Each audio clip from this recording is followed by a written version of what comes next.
One TV Patrol. Governor Henry Waminal nibahad sa mga OFF beneficiary nga likayan ang bisyo sa droga. Bawal sa bisyo sa illegal nga droga ang mga estudyante nga nakapahimbulu sa OFF o One Family, One Professional. Kini ang gipahinumdom ni Governor Henry Waminal atol sa ulahing payout sa One Family, One Professional sa Oroqueta ug Tangub City ug dili pa lang dugay sa Dakbayan sa Osamis niadtong Mayo 25. Din kining violation nakalatid sa regulation and bylaws sa One Family, One Professional program. Dili magmakuli ang Asenso Administration sa pagtangtang sa mga benepisyaryo kung masakpan o mapamatud-an nga ilalom kini sa gahong sa ginadiling droga.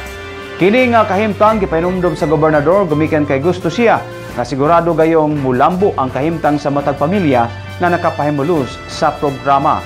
Ikalipay kaayo sa gobernador nga adunay kapidaan ka mga barangay sa probinsya ang gideklarang drug cleared barangay ug dungan usab nini ang pagkadeklarang insurgency free sa Misamis Occidental niadtong Marso. Unsa nga pag-asenso ang gusto nato nga mapabati sa mga Misamis nun?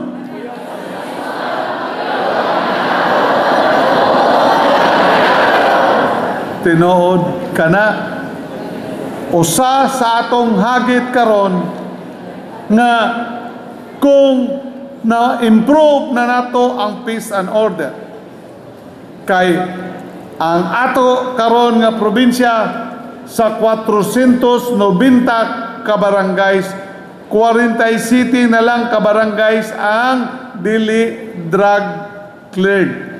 So buot pasabot ang 443 ka mga barangays drug cleared na, no? So na-improve na ang atong peace and order situation kay na minimal naman or na-eradicate ang mga drug addicts. O kaloy sa Diyos, I hope, but I presume, na nato diri nga mga grantees wala gyoy isa, no, nga musuyop. Oh. Yeah, I am serious mga anak. That is a no-no.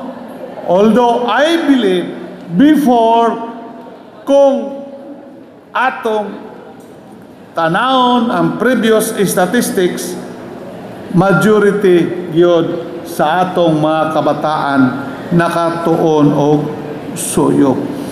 And way back 2004 when our situation sa proliferation of illegal drugs diri sa atong probinsya motoy nakapahagit nako nga ang akong mga anak dito na lang nako gipa-eskwela o high school sa Manila. Giiwas na. One TV Patrol.